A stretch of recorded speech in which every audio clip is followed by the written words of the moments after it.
स्वर्ग जाने का असली हकदार कौन और वह कौन सा पाप है जिसे करने वाले मनुष्य को नरक जाने से कोई नहीं रोक सकता। मित्रों, आज एक प्राचीन कथा के माध्यम से हम आपको बताने का प्रयास करेंगे कि पूजा पाठ, दान धर्म, जप तप आदि प्रकार के करोड़ों पुण्य के काम करने के बाद भी कुछ मनुष्य नरक में ही क्यों जाते हैं, तथा अत्यधिक घोर पाप करने पर भी कुछ मनुष्य को स्वर्ग की प्राप्ति किस पुण्य के कारण मिलती है।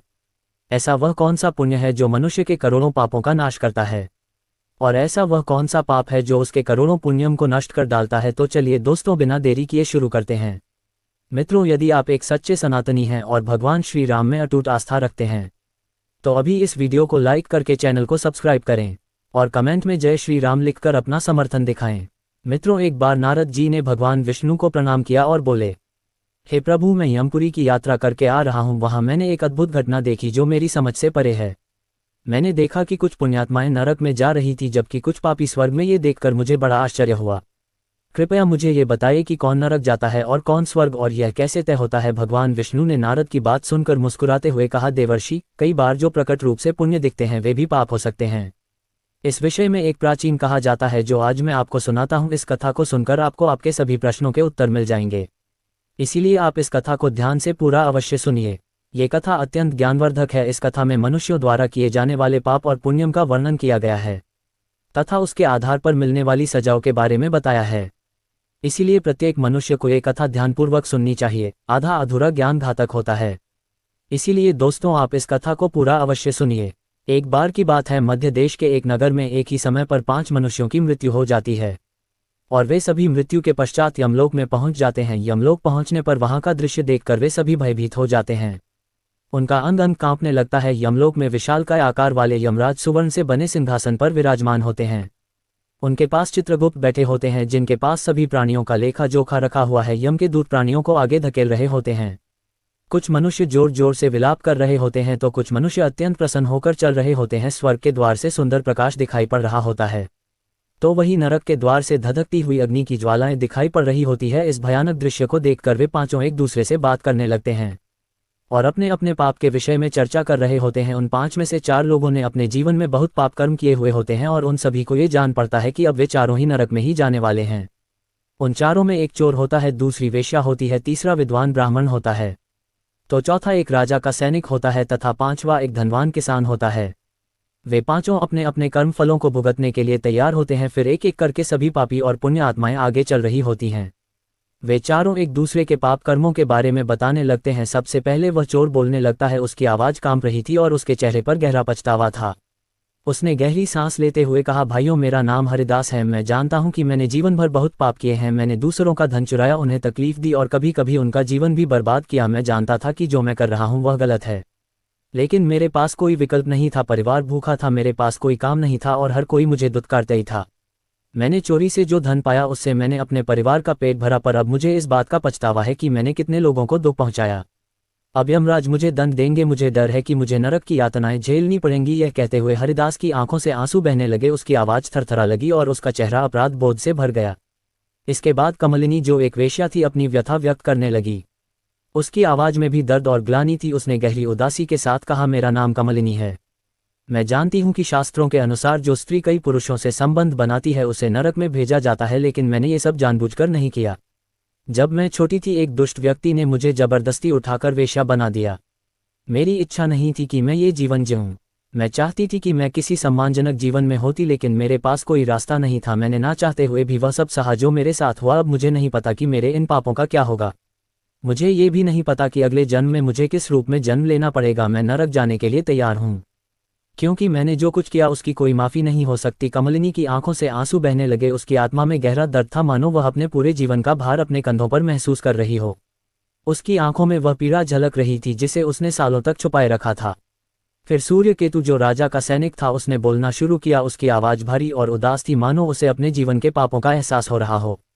उसने दुख भरे स्वर में कहा, भाई, मेरा नाम सूर्यकेतु है। हम चारों में सबसे बड़ा पापी तो मैं ही हूँ। मैंने बहुत बड़े पाप किए हैं। मैं राजा का सिपाही था, इसीलिए मैं लोगों पर जोर जबरदस्ती करता था। मैंने कितनों के प्राण लिए हैं, ना जाने कितने मासूम लोगों को सताया है, ना जाने कितने निर्दोष लोगों को मेरे हाथ से दंड मिला है। यमराज मुझे कभी क्षमा नहीं करेंगे और मैं निश्चित ही नरक में ही जाऊंगा। लेकिन मैंने ये सभी पाप जानबूझकर नहीं किए हैं। अपने प्राणों के भय से और परिवार के पालन पोषण के लिए मुझे ये पाप करने पड़े हैं। हमारा राजा जो कहता था उसका पालन हमें करना पड़ता था। राजा के विरुद्ध भला कोई साधारण मनुष्य कैसे जा सकता है। ये सभी पाप करते हुए मुझे अत्यंत दुख भी होता था और मैं जानता था कि यह पाप करने से मुझे नरक की ही प्राप्ति होगी। किंतु परिवार के मोहवश होकर मैंने ये काम किया है। लेकिन पाप तो पाप होता है, पाप करके पश्चाताप करने का क्या फ़ायदा, इसीलिए मेरा नरक में जाना तो तय है। उसके बाद वो विद्वान पंडित बोलता है, भाई हम चारों में से सबसे बड़ा पापी तो मैं हूँ। तुम लोगों ने जो पाप किए हैं वह जाने अनजाने में किए हैं, या किसी ने तुमसे जबरदस्ती करवाए हैं, या मजबूरी में किए हैं। किंतु मैं तो विद्वान था, मैं सब सत्य असत्य जानता था, मुझे सच और झूठ का ज्ञान था, लेकिन फिर भी मैंने धन के लोभवश ये पाप किए हैं। शास्त्र कहते हैं कि जो सब कुछ जानकर भी पाप करता है वह निश्चित ही नरक में गिरता है। मैंने अपने ज्ञान का दुरुपयोग किया है।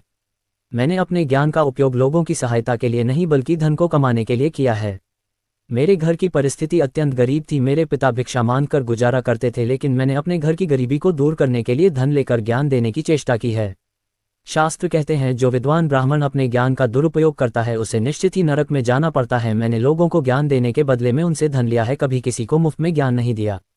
इसीलिए आप चारों में सबसे बड़ा पापी तो मैं ही हूँ और मुझे ही नरक में जाना पड़ेगा। वाचस्पति के चेहरे पर पश्चाताप की गहरी लकीरें साफ दिखाई दे रही थी। उसकी आंखों में आंसू थे और उसका सिर शर्म से झुका हुआ था। वह अपनी आत्मा के बोझ से टूट चुका था। इन चारों की बात सुनकर महिपाल, जो एक घमंडी किसान था, हंसने लगा। उसके चेहरे पर घमंड और अहंकार साफ दिख रहा था। उसने ताने मारते हुए कहा, तुम चारों तो इतने बड़े पाप हो कि तुम लोगों को नरक में जाना ही पड़ेगा। तुम लोगों ने घोर पाप किए हैं और इसीलिए यमराज तुम लोगों को कभी माफ नहीं करेंगे। यहाँ पर मौजूद मैं अकेला ही सबसे अधिक पुण्यवान हूँ। मैंने अपने जीवन में बहुत पूजा पाठ किया है, ब्राह्मणों को दान दक्षिणा दी है, मैंने मृत्यु से पूर्व गाय का दान भी किया है और अब मेरे सभी पुत्र पौत्र मेरी आत्मा की मुक्ति के लिए बड़े कार्यक्रम का आयोजन कर रहे हैं।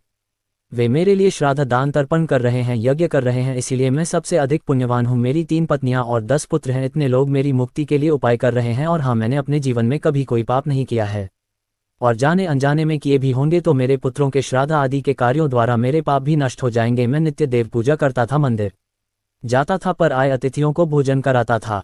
इसीलिए मुझे पूरा विश्वास है कि यमराज मुझे नरक में नहीं डालेंगे और मुझे मोक्ष की प्राप्ति निश्चित ही होगी। फिर वे पांचों धीरे धीरे आगे बढ़ने लगते हैं और फिर जब उनका समय आता है तो उन पांचों के पाप और पुण्य के कर्मों का मूल्यांकन किया जाता है। सबसे पहले बारी आती है उस चोर की जिसका नाम हरिदास था। हरिदास का हिसाब किया गया। चित्रगुप्त ने उसके कर्मों का लेखा जोखा निकाला और यमराज ने उसका पाप पुण्य का मूल्यांकन किया। कुछ समय तक विचार करने के बाद यमराज ने निर्णय लिया कि हरिदास को स्वर्ग का मार्ग प्राप्त होगा। ये सुनकर हरिदास आश्चर्यचकित हो गया। उसकी आंखों में विश्वास नहीं हो रहा था कि उसे स्वर्ग में स्थान मिलेगा। वह प्रसन्नता से स्वर्ग के द्वार की ओर बढ़ गया। इसके बाद कमलिनी की बारी आई। चित्रगुप्त ने उसके कर्मों का लेखा जोखा निकाला और यमराज ने उसके पाप पुण्य का मूल्यांकन किया और कुछ देर तक विचार करने के बाद उसके पाप पुण्य का मूल्यांकन करके यमराज उसे भी स्वर्ग में जाने के लिए कहते हैं। ये सुनकर कमलिनी की आंखों में आंसू आ गए। उसे यकीन नहीं हो रहा था कि उसकी इतनी बड़ी गलती के बाद भी उसे स्वर्ग में स्थान मिलेगा। वह आभार से भरी हुई बिना कुछ कहे स्वर्ग के द्वार की ओर चल पड़ी। फिर तीसरी बारी आती है उस सिपाही की जिसका नाम सूर्यकेतु था। चित्रगुप्त ने उसके भी कर्मों का हिसाब किया और यमराज ने उसका पाप पुण्य का मूल्यांकन किया। कुछ देर विचार करने के बाद यमराज ने उसे भी स्वर्ग में भेजने का आदेश दिया। सूर्यकेतु के चेहरे पर एक मिश्रित भाव था, पछतावा और प्रसन्नता। उसने अपने जीवन में किए गए पापों का दुख महसूस किया, परंतु वह भी प्रसन्नता के साथ स्वर्ग की ओर चल पड़ा। फिर चौथी बारी आती है उस विद्वान ब्राह्मण की जिसका नाम वाचस्पति था। चित्रगुप्त उस ब्राह्मण के कर्मों का लेखा जोखा निकालते हैं और कुछ देर तक विचार करते हैं। फिर यमराज उस ब्राह्मण को भी स्वर्ग में जाने के लिए कहते हैं। फिर वह विद्वान ब्राह्मण विचार करता है, मैंने तो पाप किया है, फिर मुझे क्यों स्वर्ग में भेज रहे हैं। वाचस्पति को भी यह निर्णय आश्चर्यचकित कर गया, परंतु उसने इसे स्वीकार किया और वह भी स्वर्ग की ओर बढ़ गया। उन 4 को स्वर्ग में जाता देख वह धनवान किसान बहुत दुखी और क्रोधित हो जाता है। वह सोचने लगता है कि यह कैसा न्याय है, इन पापियों को स्वर्ग जाने का मौका मिल रहा है, फिर मैंने जो पुण्य के काम किए हैं उनका क्या। पापी और पुण्यवान एक ही जगह पर डाले जाएंगे तो पुण्य करने का फायदा ही क्या। फिर उस धनवान किसान को यम के दूत जोर से धकेल देते हैं और कहते हैं, अरे पापी तू आगे चल, तुझे नरक में डाला जाएगा, यमराज तुझे माफ नहीं करेंगे। ये सुनकर वह धनवान किसान भयभीत हो जाता है और कहने लगता है, मैं तो स्वर्ग में जाऊंगा, मैंने कोई पाप नहीं किया है। फिर वह धनवान किसान यमराज के सामने आकर खड़ा हो जाता है। चित्रगुप्त उसके कर्मों का लेखा जोखा देखते हैं और उसके पाप पुण्य के कर्मों का मूल्यांकन करते हैं तो उसके पाप का पलड़ा भारी हो जाता है और यमराज उस धनवान किसान को कहते हैं, अरे दुष्ट, तूने तो बहुत बड़ा अपराध किया है, तू तो नरक में जाने के ही योग्य है। इतना सुनते ही वह किसान थर थर कांपने लगता है और यमराज से कहता है, हे धर्मराज, यह अन्याय है, मैंने तो जीवन में कोई पाप नहीं किए है और पुण्य ही किए है, आप मुझे नरक में क्यों डाल रहे हैं। और मुझसे पहले जो 4 लोग गए थे वे तो घोर पापी थे, उन्होंने बड़े बड़े पाप और अपराध किए हैं, उन्हें तो आपने स्वर्ग में डाल दिया है। आप ऐसा अन्याय मेरे साथ क्यों कर रहे हैं? अगर ऐसा अन्याय होगा तो भले कौन सा मनुष्य धरती पर पुण्य करेगा? फिर यमराज कहते हैं, अरे पापी, तूने जो पाप किया है वह तो उन चारों के पापों के सामने कुछ भी नहीं है। तेरे एक पाप के कारण तेरा सारा पुण्य फल नष्ट हो गया है। यदि तूने ये पाप नहीं किया होता तो तू स्वर्ग में जा सकता था, लेकिन तूने ये पाप जानबूझकर किया है, इसीलिए तुझे नरक में अवश्य जाना पड़ेगा। राज ने कहा, हरिदास ने अपने जीवन में चोरी की थी, परंतु उसने कभी किसी गरीब या निर्दोष व्यक्ति के घर चोरी नहीं की। वह केवल उन लोगों के घर चोरी करता था जो अमीर और अहंकारी थे। उसने अपने द्वारा चुराए गए धन का अधिकांश हिस्सा गरीबों और भूखों को भोजन कराने में खर्च किया। हरिदास का हृदय दयालु था और उसने अपने जीवन में कई भूखों को अन्न और पानी दिया है। उसके ये पुण्य उसके पापों से बड़े थे, इसलिए उसे स्वर्ग का मार्ग प्राप्त हुआ। ये सुनकर महिपाल ने सिर झुकाया, उसकी आंखों में पछतावा दिखने लगा। लेकिन यमराज ने उसे अधिक समय दिए बिना आगे कहा, हे दुष्ट, वह कमलिनी वेश्या थी, परंतु उसने ये पाप जानबूझकर नहीं किया। उसे जबरन वेश्यावृत्ति में धकेला गया था, लेकिन उसने अपने जीवन के अन्य समय में पशु पक्षियों और बेसहारा जानवरों की सेवा की। उसने हर रोज पक्षियों को दाना डाला और घायल जानवरों की देखभाल की। उसकी आत्मा में करुणा थी और उसके ये पुण्य उसके जीवन के पापों से अधिक थे, इसलिए उसे भी स्वर्ग में स्थान मिला। फिर यमराज ने कहा, उस सिपाही सूर्यकेतु ने अपने जीवन में अनगिनत लोगों के प्राण लिए हैं, परंतु वह अपने राजा के आदेशों का पालन कर रहा था। उसने कई बार अपनी आत्मा को यह समझाने की कोशिश की कि जो वह कर रहा है वह गलत है, लेकिन अपने परिवार की सुरक्षा और पेट पालने के लिए उसने ये काम किया। स्वर्ग जाने का असली हकदार कौन और वह कौन सा पाप है जिसे करने वाले मनुष्य को नरक जाने से कोई नहीं रोक सकता?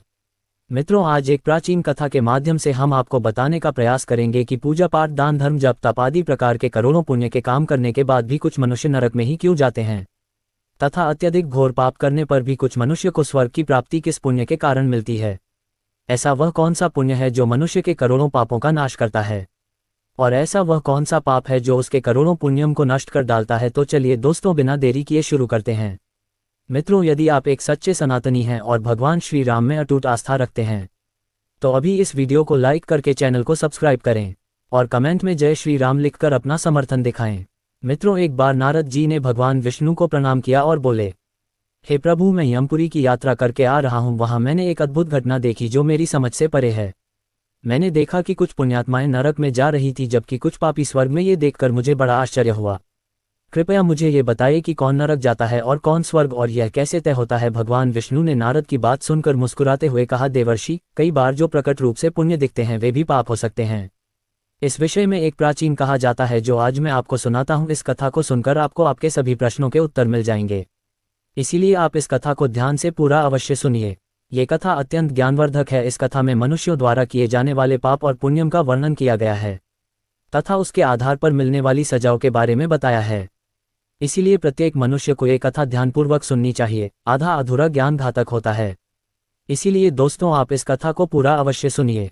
एक बार की बात है, मध्य देश के एक नगर में एक ही समय पर 5 मनुष्यों की मृत्यु हो जाती है और वे सभी मृत्यु के पश्चात यमलोक में पहुंच जाते हैं। यमलोक पहुंचने पर वहां का दृश्य देखकर वे सभी भयभीत हो जाते हैं। उनका अंग अंग कांपने लगता है। यमलोक में विशालकाय आकार वाले यमराज सुवर्ण से बने सिंहासन पर विराजमान होते हैं। उनके पास चित्रगुप्त बैठे होते हैं जिनके पास सभी प्राणियों का लेखा जोखा रखा हुआ है। यम के दूत प्राणियों को आगे धकेल रहे होते हैं। कुछ मनुष्य जोर जोर से विलाप कर रहे होते हैं तो कुछ मनुष्य अत्यंत प्रसन्न होकर चल रहे होते हैं। स्वर्ग के द्वार से सुंदर प्रकाश दिखाई पड़ रहा होता है तो वही नरक के द्वार से धधकती हुई अग्नि की ज्वालाएं दिखाई पड़ रही होती है। इस भयानक दृश्य को देखकर वे पांचों एक दूसरे से बात करने लगते हैं और अपने अपने पाप के विषय में चर्चा कर रहे होते हैं। उन 5 में से 4 लोगों ने अपने जीवन में बहुत पाप कर्म किए हुए होते हैं और उन सभी को ये जान पड़ता है कि अब वे चारों ही नरक में ही जाने वाले हैं।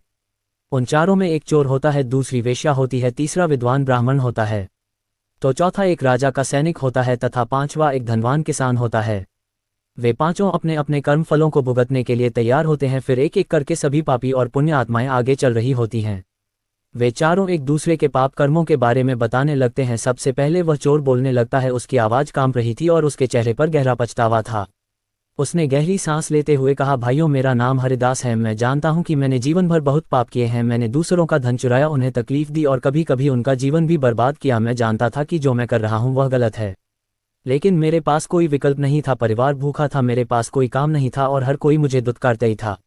मैंने चोरी से जो धन पाया उससे मैंने अपने परिवार का पेट भरा, पर अब मुझे इस बात का पछतावा है कि मैंने कितने लोगों को दुख पहुंचाया। अब यमराज मुझे दंड देंगे। मुझे डर है कि मुझे नरक की यातनाएं झेलनी पड़ेंगी। यह कहते हुए हरिदास की आंखों से आंसू बहने लगे। उसकी आवाज़ थरथरा लगी और उसका चेहरा अपराध बोध से भर गया। इसके बाद कमलिनी, जो एक वेश्या थी, अपनी व्यथा व्यक्त करने लगी। उसकी आवाज में भी दर्द और ग्लानि थी। उसने गहरी उदासी के साथ कहा, मेरा नाम कमलिनी है। मैं जानती हूँ कि शास्त्रों के अनुसार जो स्त्री कई पुरुषों से संबंध बनाती है उसे नरक में भेजा जाता है, लेकिन मैंने ये सब जानबूझकर नहीं किया। जब मैं छोटी थी एक दुष्ट व्यक्ति ने मुझे जबरदस्ती उठाकर वेश्या बना दिया। मेरी इच्छा नहीं थी कि मैं ये जीवन जीऊँ। मैं चाहती थी कि मैं किसी सम्मानजनक जीवन में होती, लेकिन मेरे पास कोई रास्ता नहीं था। मैंने ना चाहते हुए भी वह सब सहा जो मेरे साथ हुआ। अब मुझे नहीं पता कि मेरे इन पापों का क्या होगा। मुझे ये भी नहीं पता कि अगले जन्म में मुझे किस रूप में जन्म लेना पड़ेगा। मैं नरक जाने के लिए तैयार हूँ, क्योंकि मैंने जो कुछ किया उसकी कोई माफ़ी नहीं हो सकती। कमलिनी की आंखों से आंसू बहने लगे। उसकी आत्मा में गहरा दर्द था, मानो वह अपने पूरे जीवन का भार अपने कंधों पर महसूस कर रही हो। उसकी आंखों में वह पीड़ा झलक रही थी जिसे उसने सालों तक छुपाए रखा था। फिर सूर्यकेतु, जो राजा का सैनिक था, उसने बोलना शुरू किया। उसकी आवाज़ भारी और उदास थी, मानो उसे अपने जीवन के पापों का एहसास हो रहा हो। उसने दुख भरे स्वर में कहा, भाई, मेरा नाम सूर्यकेतु है। हम चारों में सबसे बड़ा पापी तो मैं ही हूँ। मैंने बहुत बड़े पाप किए हैं। मैं राजा का सिपाही था, इसीलिए मैं लोगों पर जोर जबरदस्ती करता था। मैंने कितनों के प्राण लिए हैं, ना जाने कितने मासूम लोगों को सताया है, ना जाने कितने निर्दोष लोगों को मेरे हाथ से दंड मिला है। यमराज मुझे कभी क्षमा नहीं करेंगे और मैं निश्चित ही नरक में ही जाऊंगा। लेकिन मैंने ये सभी पाप जानबूझकर नहीं किए हैं। अपने प्राणों के भय से और परिवार के पालन पोषण के लिए मुझे ये पाप करने पड़े हैं। हमारा राजा जो कहता था उसका पालन हमें करना पड़ता था। राजा के विरुद्ध भला कोई साधारण मनुष्य कैसे जा सकता है। ये सभी पाप करते हुए मुझे अत्यंत दुख भी होता था और मैं जानता था कि यह पाप करने से मुझे नरक की ही प्राप्ति होगी।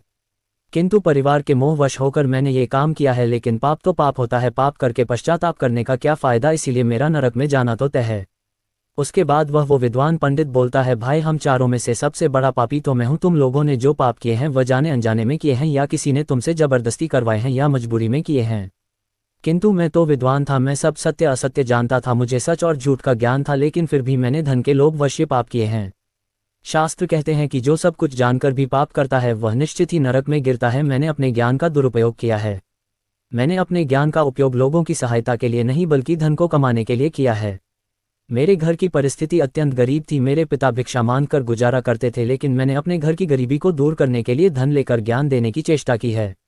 शास्त्र कहते हैं, जो विद्वान ब्राह्मण अपने ज्ञान का दुरुपयोग करता है उसे निश्चित ही नरक में जाना पड़ता है। मैंने लोगों को ज्ञान देने के बदले में उनसे धन लिया है, कभी किसी को मुफ्त में ज्ञान नहीं दिया।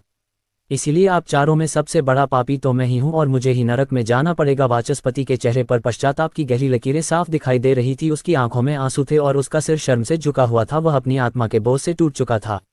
इन चारों की बात सुनकर महिपाल, जो एक घमंडी किसान था, हंसने लगा। उसके चेहरे पर घमंड और अहंकार साफ दिख रहा था। उसने ताने मारते हुए कहा, तुम चारों तो इतने बड़े पाप हो कि तुम लोगों को नरक में जाना ही पड़ेगा। तुम लोगों ने घोर पाप किए हैं और इसीलिए यमराज तुम लोगों को कभी माफ नहीं करेंगे। यहाँ पर मौजूद मैं अकेला ही सबसे अधिक पुण्यवान हूँ। मैंने अपने जीवन में बहुत पूजा पाठ किया है, ब्राह्मणों को दान दक्षिणा दी है। मैंने मृत्यु से पूर्व गाय का दान भी किया है और अब मेरे सभी पुत्र पौत्र मेरी आत्मा की मुक्ति के लिए बड़े कार्यक्रम का आयोजन कर रहे हैं। वे मेरे लिए श्राद्ध दान तर्पण कर रहे हैं, यज्ञ कर रहे हैं। इसीलिए मैं सबसे अधिक पुण्यवान हूँ। मेरी 3 पत्नियां और 10 पुत्र हैं। इतने लोग मेरी मुक्ति के लिए उपाय कर रहे हैं। और हाँ, मैंने अपने जीवन में कभी कोई पाप नहीं किया है, और जाने अनजाने में किए भी होंगे तो मेरे पुत्रों के श्राद्ध आदि के कार्यों